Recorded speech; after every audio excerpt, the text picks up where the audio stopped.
Reka nsubire kubahereza mwiriwe canke mwaramutse bivanye naho buri umwe wese aherereye banywanyi bacu mubana natwe makuru n'ibiganiro vya misi yose tubandanya gushikiriza kuri nombonesha kure yacu ari nayo yanyu Muhuza TV.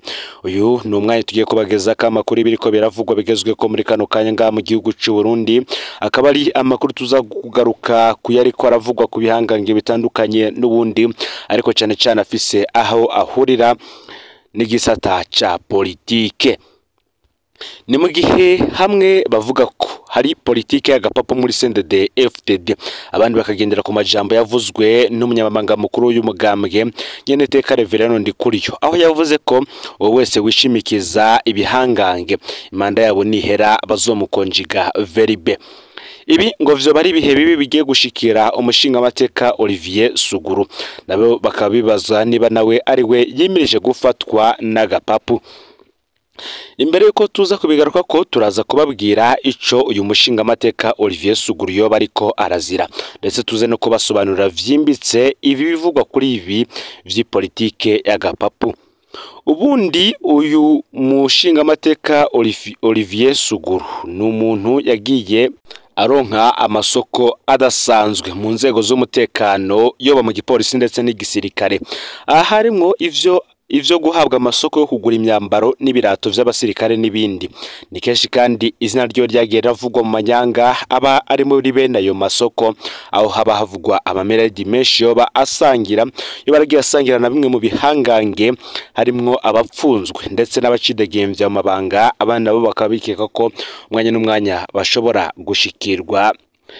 Kuri ubu rero Olivier Suguru ari mu bihe bitoroshe, gusa tubitanguriye mu ntango ya vyose ivya politike y'agapapu. Ni ijambo riherutse kwigishwa n'umwe mu bazi neza ubutegetsi bwa CNDD FDD, niwe yavuze ingene ubwo butegetsi bure ko umuntu agatunga cyane kenshi biciye mu manyanga, hanyuma igihe kigeze bakamupapura bwa butunzi babanje kumupfunga bakamurekura atanze abamiliyoni atawuzi yo ca ajanwa. Bamwe mu bakunze gukorwa ko niyo politike n'abarwizatunga baba bashigikiwe n'ibihangange bagenda barahabwa amasoko adatahuritse ya leta. Akaba harimwo kandi n'abagiye barafatwa. Muri abo bagiye barafatwa harimwo umudandaza Sylvestre Niyonsaba, yari yafashwe inyuma gato yabenda hamwe wiwe Dieudonné Murengerantwari, nawe akaba ari mu barekuwe vy'agateganyo atanze amamiliyaridi. Uwundi bibuka cyane ni umudandaza yitwa Prosper Hakizimana batazira gisiga. Ingorane y'agapapu nuko iyo umaze gutanga ayo mahera usubira ugafatwa bakakwaka ayandi n'ubundi.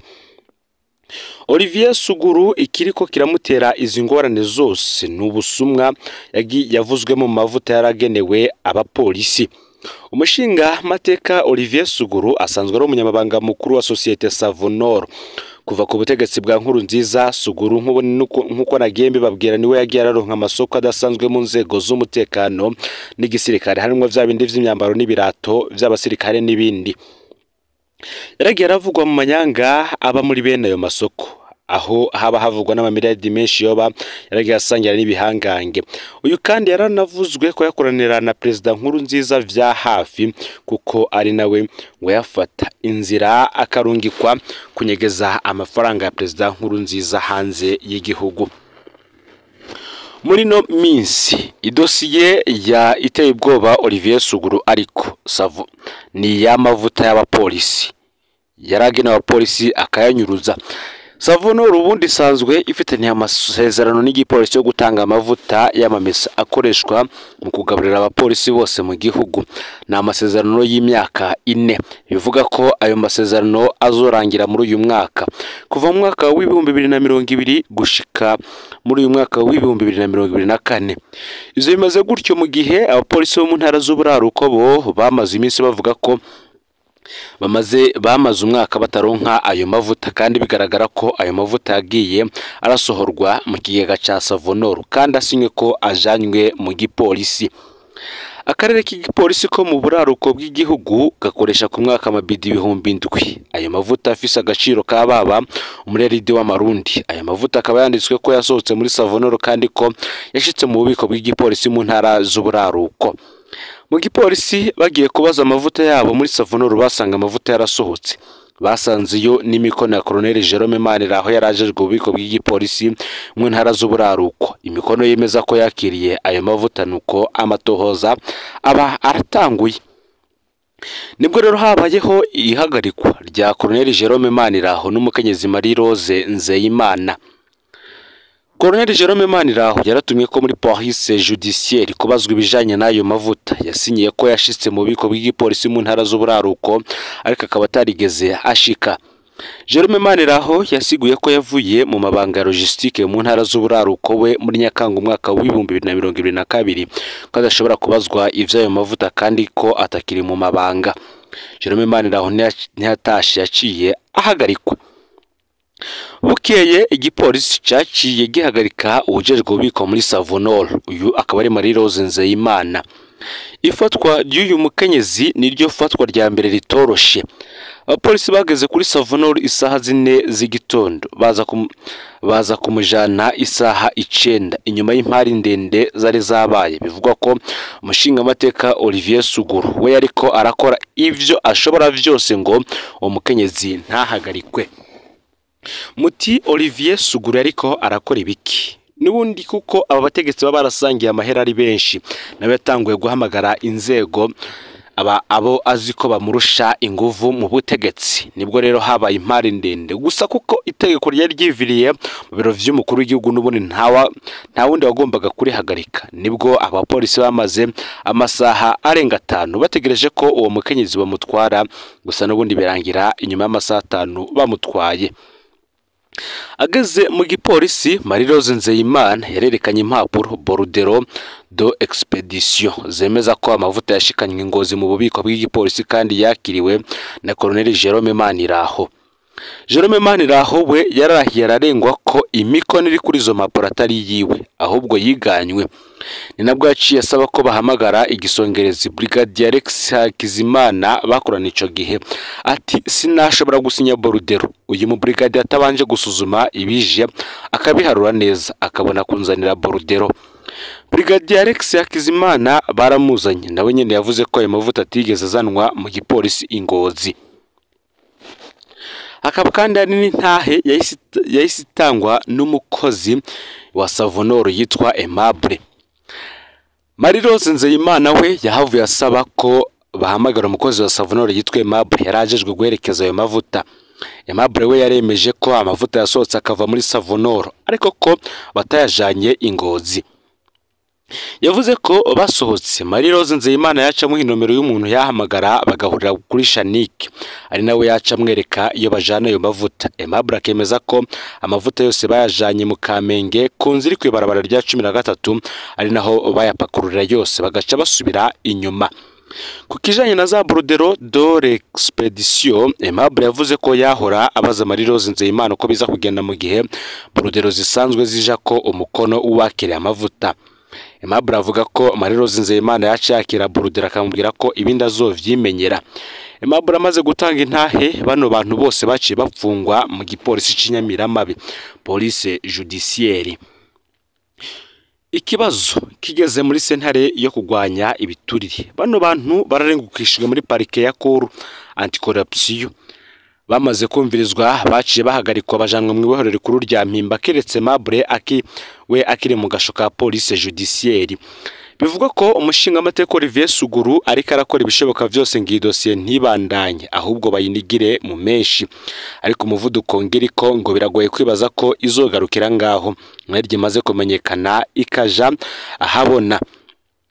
Umwe akavuga ko ngo Burundi bwagowe kumva ko hari abantu bahitemwe kwiba imfungurwa zigenewe abapolisi bakarere kose k'igihugu bakaryamba bagasinzira ataco binona bahejeje guterura umuriyaridi w'igihugu ngo biragoye kuvyumva. Ikibabaje hano rero ngo nuko bagira kwiba umuriyaridi w'igihugu bakongera bagasubira bakagurisha ya mavuta uwundi muriyaridi.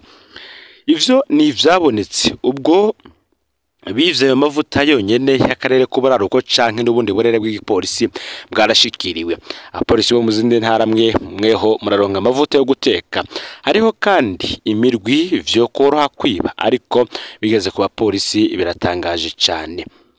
Ese kuko ubu busuma birazwi ko atari Olivier Suguru wenyine abuzwe. Ninde wundi yarazi buno busuma muri Savonero no mu gipolisi, kubera ko umushinga amateka Olivier Suguru yoba we ashaka ko ino dusitagera kure nuko zi ivyamushikira. Turaza kugaruka ko kandi nako kandi mu yandi makuru tuyabandaniza ku bindi biriko biravugwa bigezwe ko ngaha mu gihugu c'u Burundi, aho muri aya makuru tugiye kubandaniza ku biriko biravugwa Giharo, aho imbonera kure ngo yishe umusore, umuryango wishwe gukaba uriko uraterwa ubwoba. Steve Irankunda yishwe ku igenekerezo y'umunani ukwezi guheze kwa Ntwarante. Iryo bara rikaba ryarabereye muri zone na commune Giharo ho mu ntara ya Rutana mu buraru mu manuko bushira uburengero bw'igihugu. Umunywanyi w'umuhare w'urwaruka rw'umugambwe CNDD-FDD imbonera kure ngo niwe yamwishe. Umuryango wishwe ngo uriko uraterwa ubwoba na se uwamwishe ngo agomba gutegeka ko boheba gukurikirana urwo rubanza bagakoresha ukumvikana bisanzwe.